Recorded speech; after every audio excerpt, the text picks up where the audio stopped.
ইদানিং গ্রামে বা শহরে যেখানেই যাচ্ছি একটা কথাই শুনতে পাচ্ছি, এবার ভোট কিভাবে দেব। এবার নাকি একদিনে 2 ভোট, তার মানে ভোট সেন্টার 2বার যেতে হবে, 2বার লাইনে দাঁড়াতে হবে। Lot of confusion. কিন্তু এই সব কিছু নিয়ে আপনার যাবতীয় দুশ্চিন্তা আজ দূর হয়ে যাবে। চলুন দেখি আগামী ত্রয়োদশ জাতীয় সংসদ নির্বাচন এবং গণভোটের দিন আমরা কিভাবে ভোট দেব। ভোটের দিন একদম সকালবেলা আপনার ভোট কেন্দ্রে চলে আসবেন। নারী পুরুষ ঠিক এইভাবে আলাদা আলাদা লাইনে দাঁড়াবেন।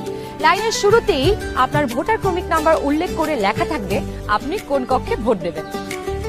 ভোট কেন্দ্রের কোন কক্ষে আপনি ভোট দিবেন সে বিষয়ে আনসাররাও আপনাকে সহায়তা করবেন। এরপর আপনি সোজা চলে যাবেন আপনার ভোট কক্ষে।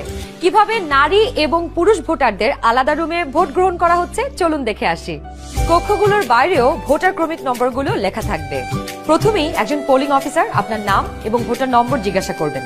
তারপর আপনার চেহারার সাথে আপনার ভোটার তালিকায় থাকা ছবি মিলিয়ে দেখবেন। এটা আমি, এখানে একটু খারাপ আসছে ছবি। বাবার নাম আনিসুজ্জামান। ভোটার আয়শা খানম, ভোটার নং 0157।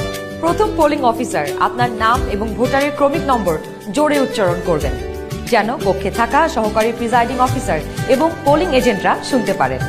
এরপর দ্বিতীয় পোলিং অফিসার আপনার আঙুলে অমোচনীয় কালি লাগিয়ে দেবেন। তারপর আপনি চলে যাবেন সহকারী প্রিজাইডিং অফিসারের টেবিলে। প্রিজাইডিং অফিসার আপনার ভোটার নাম্বার লিখে আপনাকে 2টো ব্যালট পেপার দেবেন।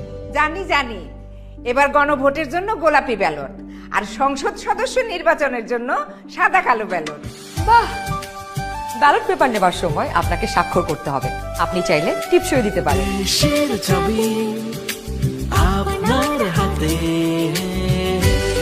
ব্যালটের সাথে দেওয়া হবে সিল মারার জন্য একটি রাবার স্ট্যাম্প। আপনি 2টি ব্যালট এবং রাবার স্ট্যাম্প নিয়ে ভোট দেবার গোপন কক্ষে যাবেন। এবার কিন্তু সময় বাঁচানোর জন্য অনেক ভোট কেন্দ্রেই 2টো গোপন কক্ষ থাকবে, যাতে একই সময়ে 2জন ভোটার 2টো গোপন কক্ষে ভোট দিতে পারেন। গোপন কক্ষের ভেতরে আপনি কিভাবে ব্যালটে সিল দিবেন চলুন দেখি। গণভোটের গোলাপি ব্যালটে হ্যাঁ এবং না 2টো ঘর থাকবে। সংস্কার বা পরিবর্তন চাইলে হ্যাঁতে সিল মারুন। গণভোটে আপনি হ্যাঁ দিলে সবগুলো সংস্কার পাবেন, আর না দিলে কোনো সংস্কারই পাবেন না। এরপর ব্যালটটি লম্বালম্বি ভাঁজ করুন যেন সিলের রং অন্য ঘরে না পড়ে। এরপর আড়াআড়ি ভাঁজ করুন।